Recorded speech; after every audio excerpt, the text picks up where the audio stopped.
മക്കളെ തെരഞ്ഞ് മക്കളുണ്ടാക്കാനുള്ള മരുന്നും തെരഞ്ഞിട്ട് കണ്ട ആശുപത്രി മുഴുവനും കയറുന്നതിന് മുമ്പ് ഭാര്യയും ഭർത്താവും കൂടെ ഇരുന്നിട്ട് അസ്തഗ്ഫിറുല്ലാഹ് പറ, എന്നിട്ട് ഇതിന് വെള്ളം ഊതി കുടിക്കുക. അള്ളാഹു നമുക്ക് ഈമാൻ നൽകുമാറാകട്ടെ. മക്കളില്ലാത്ത പാപങ്ങൾക്ക് അള്ളാഹു സന്താനങ്ങളെ കൊടുത്ത് അനുഗ്രഹിക്കുമാറാകട്ടെ. അതുകൊണ്ട് ദുആ ചെയ്യടോ. ദുആ ചെയ്താൽ അള്ളാഹു ഉത്തരം തരും. നഷ്ടമില്ല ദുആയില്. അതറിയോ, ഏത് കച്ചവടം ചെയ്താലും നഷ്ടമുണ്ട്. പക്ഷെ ഖുർആൻ ദുആ ചെയ്താൽ നഷ്ടമില്ല. 3-4 കിട്ടും. അള്ളാഹുടെ മുമ്പിൽ ആരെങ്കിലും കൈനീട്ടിയ സിറാജ് വെറുതെ ഇറക്കി വിടും. പക്ഷെ അള്ളാഹ് അങ്ങനൊന്നുമല്ല, മാന്യനാ പഠിച്ചത്.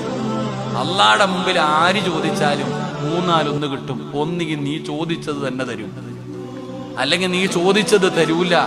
അത് നാളെ മീസാൻ എന്ന് പറയുന്ന ത്രാസിലേക്ക് അള്ളാഹു മാറ്റിവെക്കും, അവിടെ ചെല്ലുമ്പോ തരാൻ. അതുമല്ലെങ്കിൽ നിനക്ക് വരാനിരിക്കുന്ന ഒരു ഷർറെങ്കിലും അള്ളാഹു തട്ടിമാറ്റുമെന്ന് ആദരവായ പ്രവാചകൻ നബി മുഹമ്മദ് മുസ്തഫ. അതാണ്